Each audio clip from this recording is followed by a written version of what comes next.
ओम शांति। अॼु मिठा मिठा श्री बाबा ब्रह्मानंद द्वारा चवनि था, मीठे मीठे बच्चे।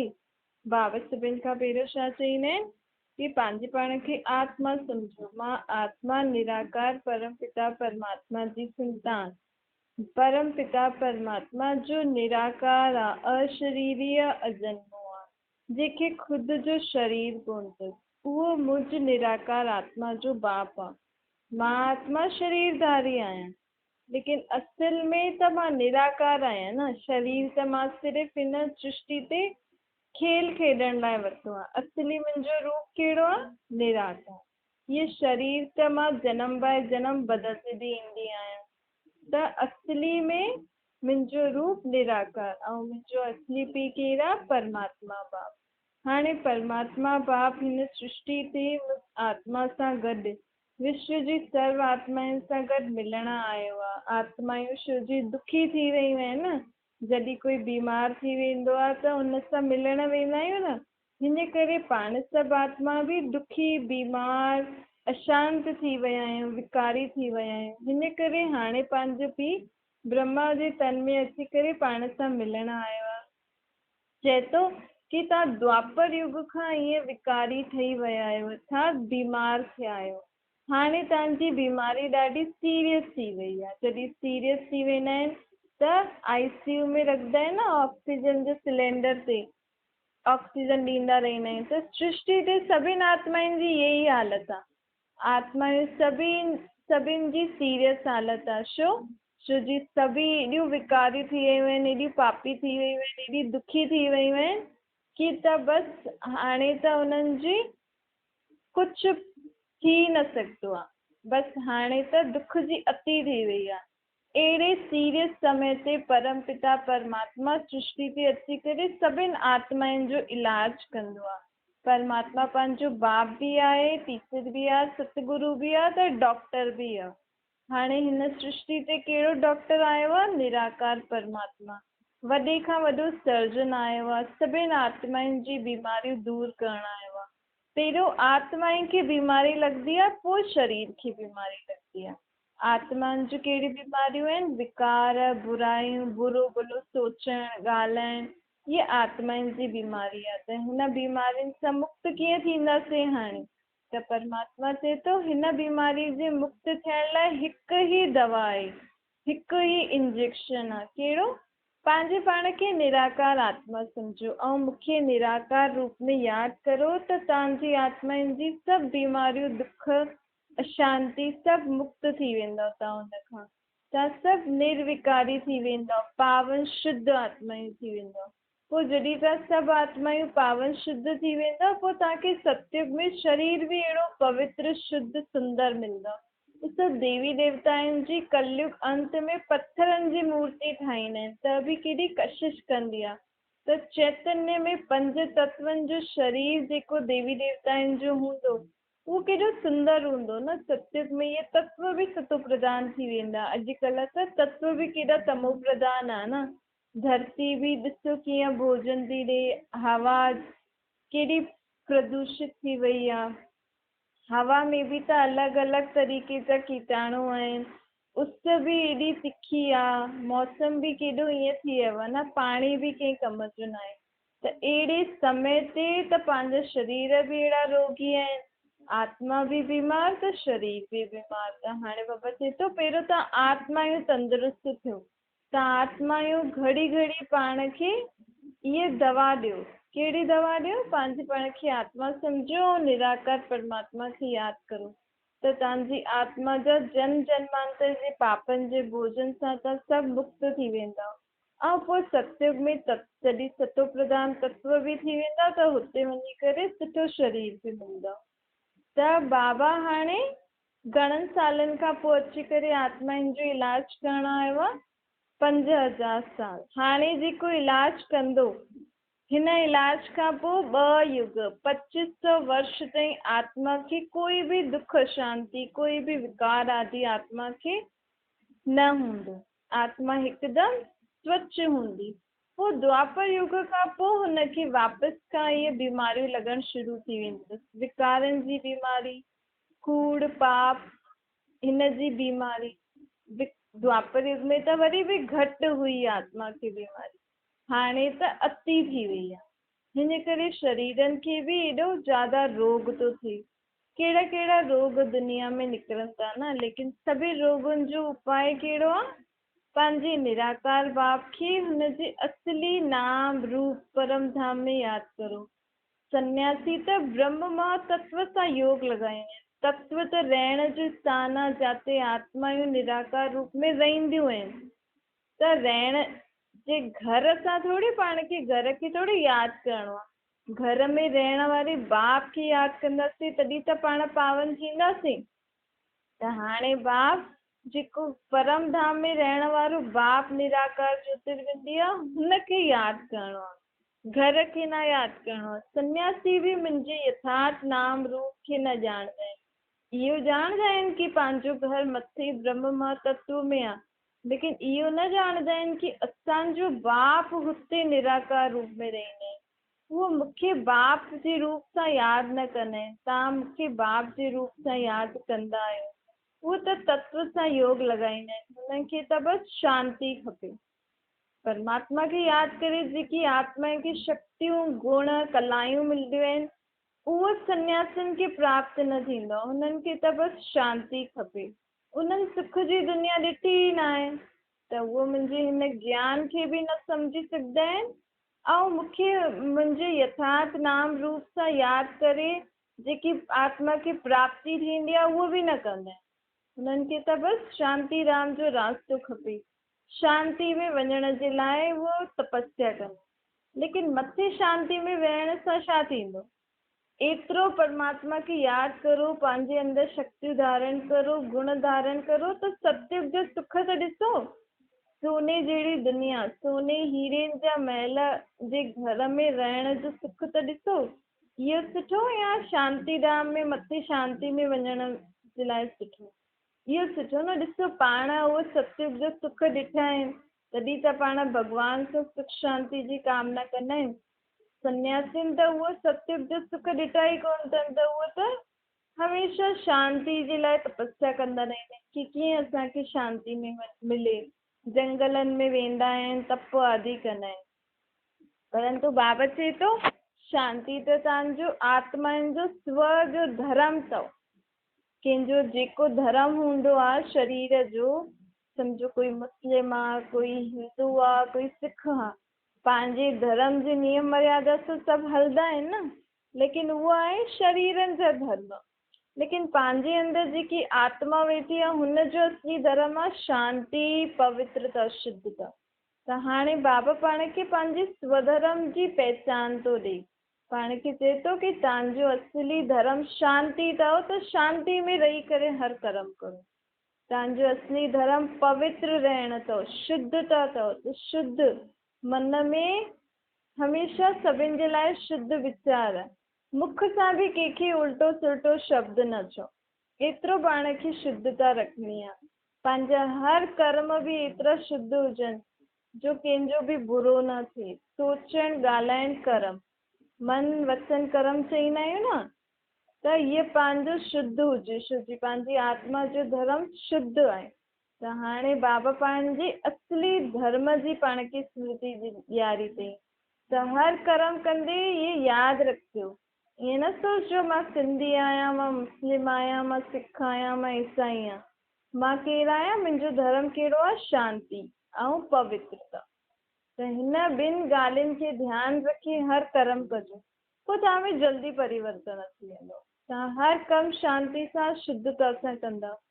कंहिंजे लाइ बि बुरो बुरो सोचंदव त सोचंदव कि अरे मुंहिंजो धर्म त शुद्धता आहे, त मां हिन जे लाइ घाटे जे लाइ छो सोचां, हिन जे घाटे जे बारे में छो सोचां।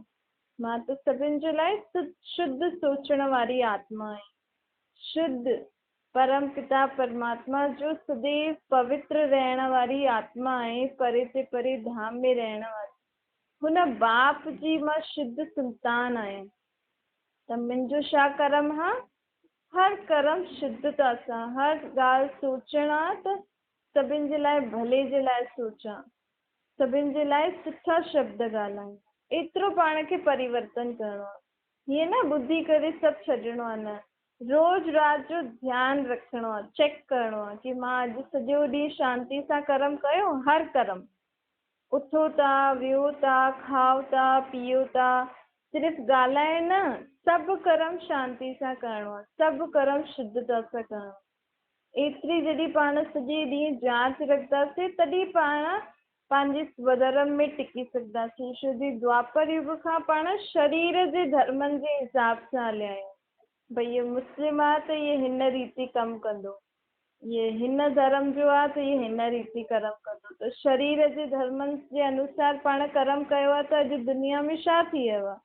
सभु बंटवारा थी विया आहिनि, सभु अलॻि अलॻि थी विया आहिनि, सभिनि में लड़ाई झगड़ो, सभु हिक ॿिए जे घाटे जे लाइ था सोचनि, हिक ॿिए जे फ़ाइदे जे लाइ। भई तूं बि ॿ रोटी खा, मां बि ॿ रोटी खायां, ॿई खाऊं था, ईअं कोई सोचंदो आहे? न, ख़ुदि जो फ़ाइदो सभु था सोचनि।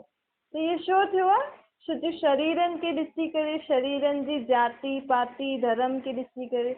अॼुकल्ह त मुख्य धर्म त वरी बि 5-6 आहिनि, लेकिन हुन खां पोइ बि केॾा नंढा नंढा पाणे में ई बंटवारो करे रखियो अथनि। भई इहो हिन खे मञण वारो आहे, इहो हिन खे आहे, इहो हिन जो गुरू इहो अथसि, हिन जो गुरू इहो अथसि। हिन में ई केॾो सारो बंटवारो थी वियो आहे न। त इहे सभु शरीरनि जे ॾिसण जे कारण थी वियो आहे। पाण पंहिंजी पाण खे भुलिजा आहियूं न।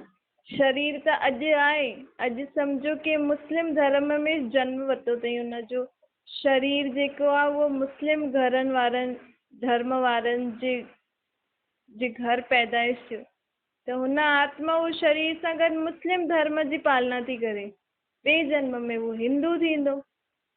त शरीरनि जे धर्म खे न ॼाणंदो आहे बाबा। बाबा त इहो ई ॼाणंदो आहे, तव्हां सभु आत्मायूं मुंहिंजा ॿार आहियो, तव्हां सभिनि जो धर्म शांति ऐं शुद्धता अथव।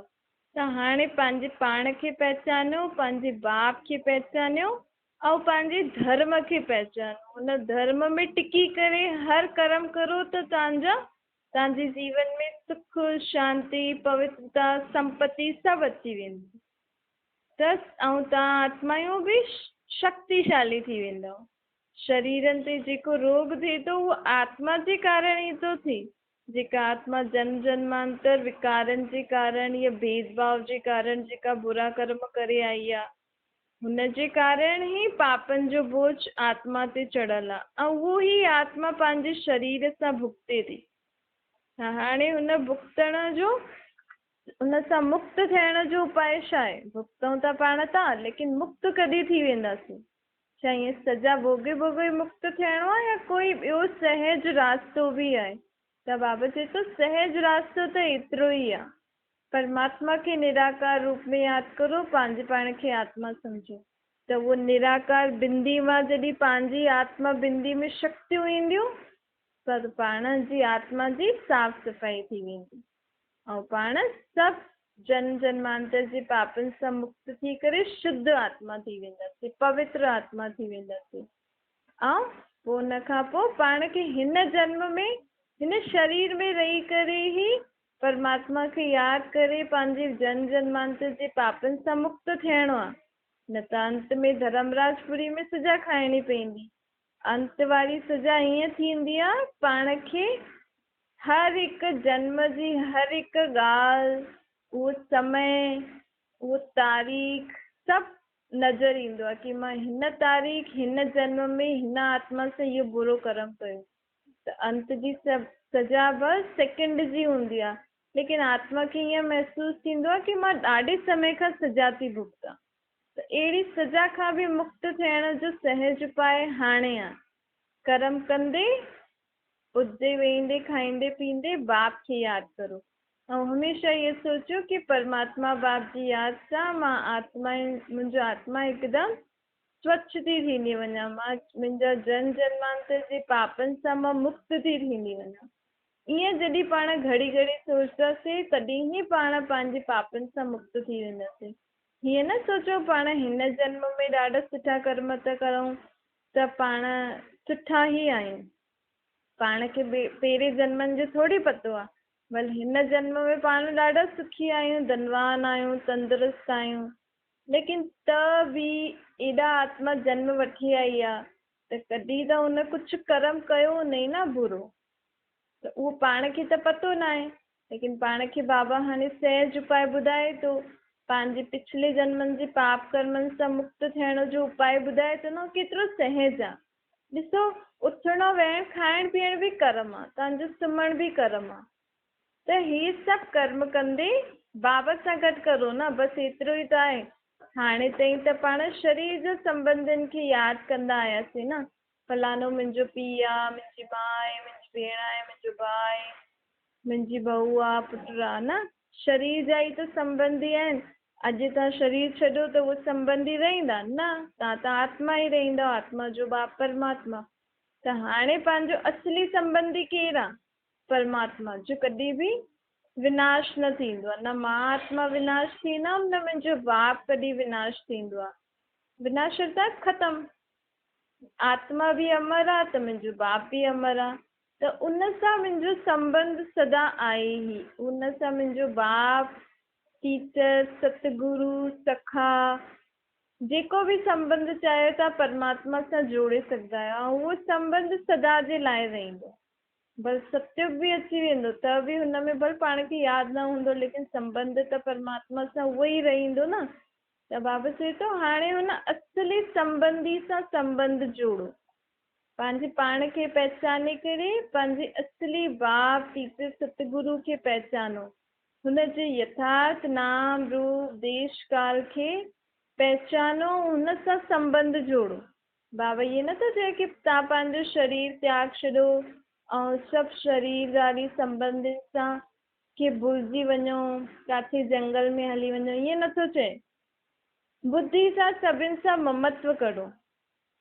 बुद्धि में हमेशह ई छा यादि रहे कि मां हिन शरीरदारी दुनिया में हिननि सां मां पार्ट वॼायां थी।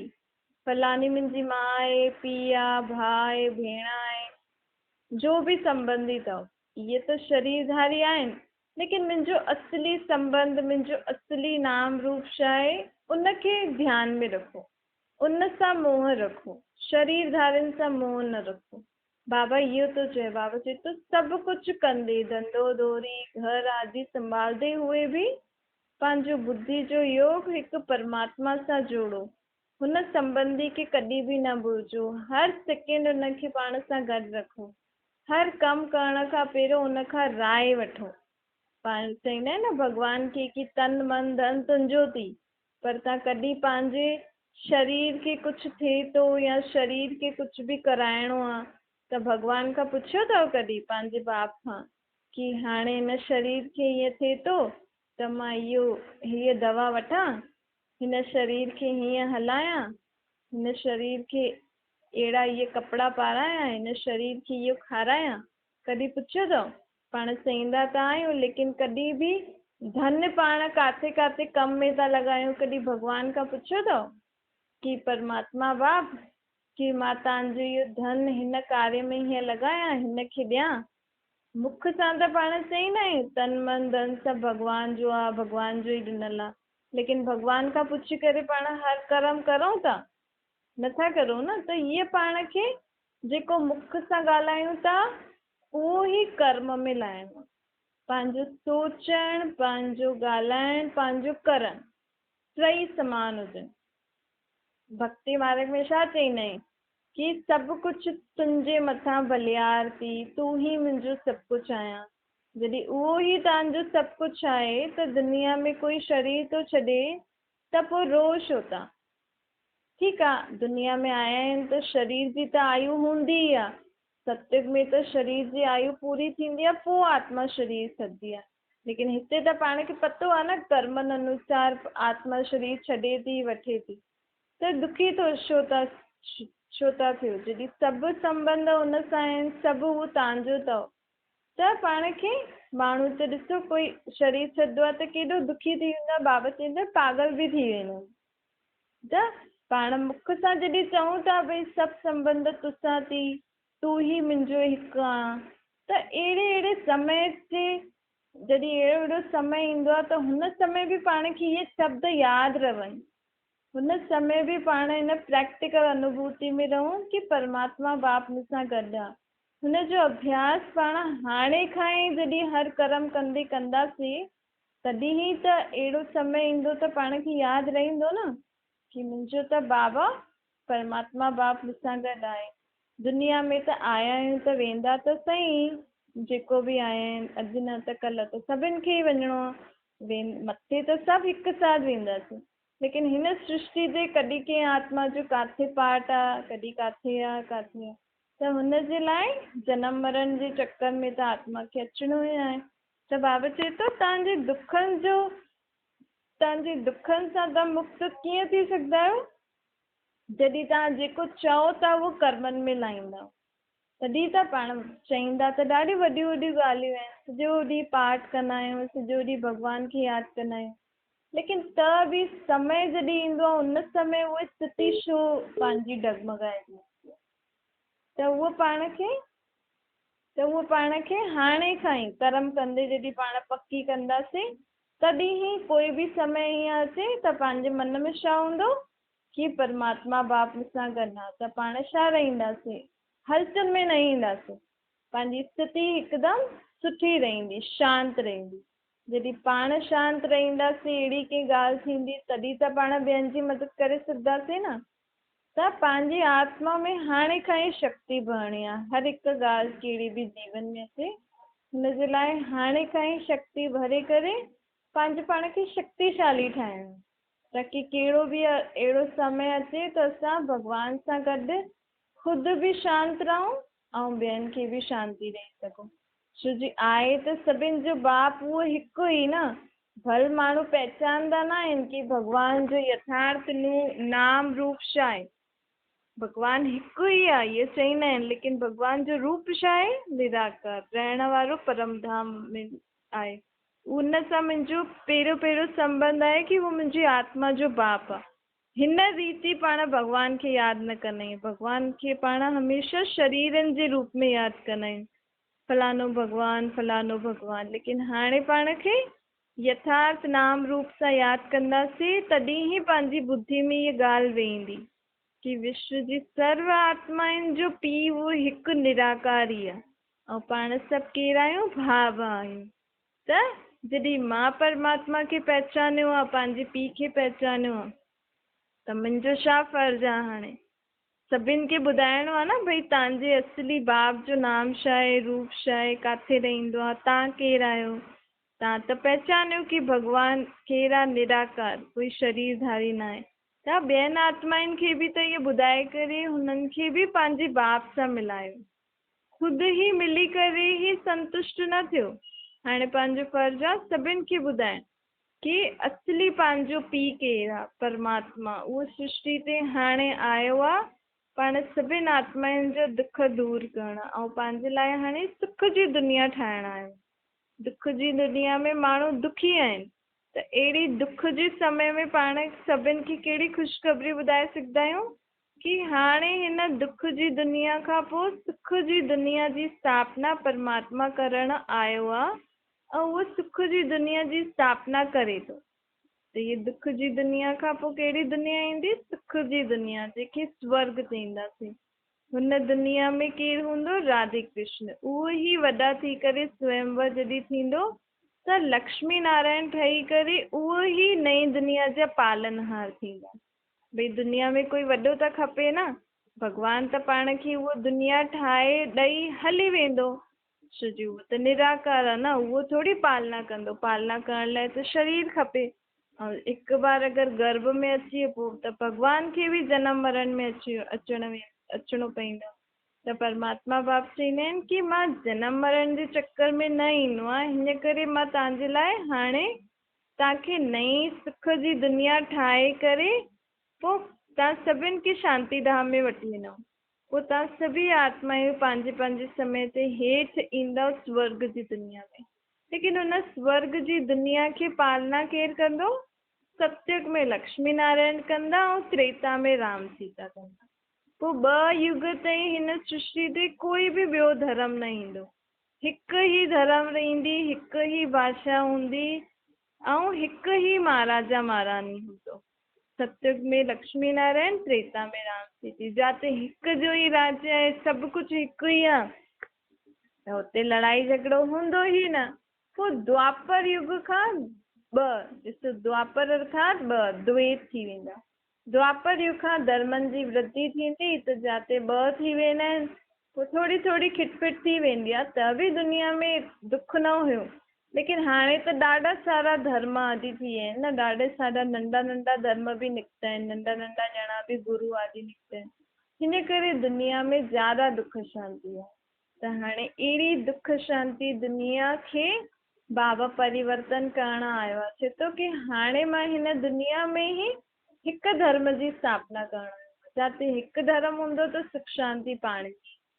त बाक़ी सभु धर्म वारी आत्मायूं किथे हली वेंदियूं? मुक्ति धाम, शांति धाम में। पोइ वरी ईंदियूं द्वापर युग खां बाक़ी सभु धर्म वारी ईंदियूं, ऐं देवी देवता धर्म वारी आत्मायूं, जेकी आत्मायूं देवी देवता खे देवी देवताउनि खे मञदियूं आहिनि, उन्हनि जी दुनिया खे यादि कंदियूं आहिनि, उन्हनि जी दुनिया में जेका सुख हुया उन्हनि खे यादि कंदा आहिनि, उहो ई त उहो देवी देवता धर्म जी आत्मायूं आहिनि न। त उहे सभु आत्मायूं हाणे परमात्मा खां अची करे वरसो वठंदियूं, पोइ पंहिंजो पाठ सत्संग में वॼाइण। छा मिठी मिठी सिकी लॾे ॿारनि सुठी माता पिता बाप दादा जो यादि प्यार ऐं गुड मॉर्निंग। रूहानी बाप जी पण सभिनि रूहानी ॿारनि खे नमस्ते। पंहिंजी बि रूहानी माता पिता बाप दादा खे यादि प्यार गुड मॉर्निंग और नमस्ते। वरदान आहे पास्ट प्रेज़ेंट ऐं फ्यूचर खे, जो ॻाल्हि बीती वई, जो अॼु ॾिसूं था ऐं जो कल्ह थियण वारी आहे, इन्हनि टिनिनि ॻाल्हियुनि खे पाण ॼाणंदा आहियूं न। पहिरियों पाण विकारी हुआसीं, हाणे पाण परमात्मा जो ठहिया आहियूं त निर्विकारी आहियूं, कल्ह पाण देवता ठहींदासीं। त इहे टई ॻाल्हियूं पाण खे पतो आहिनि। त हिन खे ॼाणे छॾियो त पाण छा थी वियासीं? पाण हाणे सर्व विकारनि बुराइनि खां मुक्त थी वियासीं न। छो जी असां परमात्मा जी छत्र छाया में रहंदा आहियूं, त कोई बि आसुरी संप्रदाय, आसुरी संस्कार स्वभाव, विकार आदि मुंहिंजी आत्मा जे अॻियां ठहरी बि न सघंदा आहिनि। छो जी मां कंहिंजी छत्र छाया में आहियां? परमात्मा जी। पहिरियों मां विकारनि जी छत्र छाया में हुयमि, हाणे मां परमात्मा जी छत्र छाया में आहियां, त सभु विकार आदि बुराई आदि सभु परे थी आहिनि। पोइ कल्ह मां कहिड़ी दुनिया में वेंदमि? देवी देवताउनि जी दुनिया में। जॾहिं इहा पाण खे यादि रहंदो सदा, तॾहिं ई पाण सर्व बुराइनि खां मुक्त थी सघंदासीं। तॾहिं ई पाण पंहिंजे अॻियां कोई बि बुरी ॻाल्हि, कोई बि बुरो स्वभाव संस्कार विकार आदि ठहरी न सघंदासीं। ऐं पाण छा ठही वेंदासीं? शक्तिशाली ठही वेंदासीं। हिन देह जी दुनिया खां परे पंहिंजो बुद्धि हमेशह किथे लॻल हूंदी? जॾहिं पाण खे इहे टई ॻाल्हियूं यादि रहंदी त असांजी बुद्धि में इहे ई रहंदो, बसि हाणे सतयुगी दुनिया आई की आहे। स्लोगन आहे, जंहिं वटि जंहिंजो सरल स्वभाव हूंदो उहो संगठन में हली सघंदो। संगठन छा? जाते ॾाढा सारा ॼणा माण्हू हिकु साथ कोई कमु कंदा आहिनि। हाणे सभिनि सां मिली करे कमु केरु करे सघंदो आहे? जंहिंजो स्वभाव सरल हुजे। भई सभिनि सां मिली करे हलणो आहे, त पंहिंजो अगरि कोई आदत हुजे त हुनखे छॾिणो पए, परंतु हीअं न छॾियो, जेको परमात्मा जीअं चए थो उअं त पाण खे करिणो ई आहे न। त परमात्मा छा थो चए? बुरियूं ॻाल्हियूं छॾो। त अगरि पाण खे सभिनि सां गॾु कमु करिणो आहे, अगरि उहो चवनि की तव्हां इहो बुरो कर्म करो, त ई तव्हां असां सां गॾु कर्म करे सघंदा आहियो। त हीअं न की तव्हां बुरो कर्म करो, न। पोइ युक्ति युक्त पंहिंजो उतां कमु कढी करे पाण खे फ्री करिणो। त पाण खे ईअं पंहिंजो स्वभाव, पंहिंजी आदतियूं हीअं हुजनि, पंहिंजा संस्कार हीअं हुजनि की पाण परमात्मा जी श्रीमत ते बि हलो ऐं ॿियनि सां बि तोड़ निभाईंदा रहूं। उहो कॾहिं ईंदो पाण खे? जॾहिं पाण हर कर्म कंदे बाप जी यादि में रहंदासीं, बाबा खां हर ॻाल्हि ॿुधाए करे कर्म कंदासीं, त पाण सफल थी सघंदासीं। अच्छा, ओम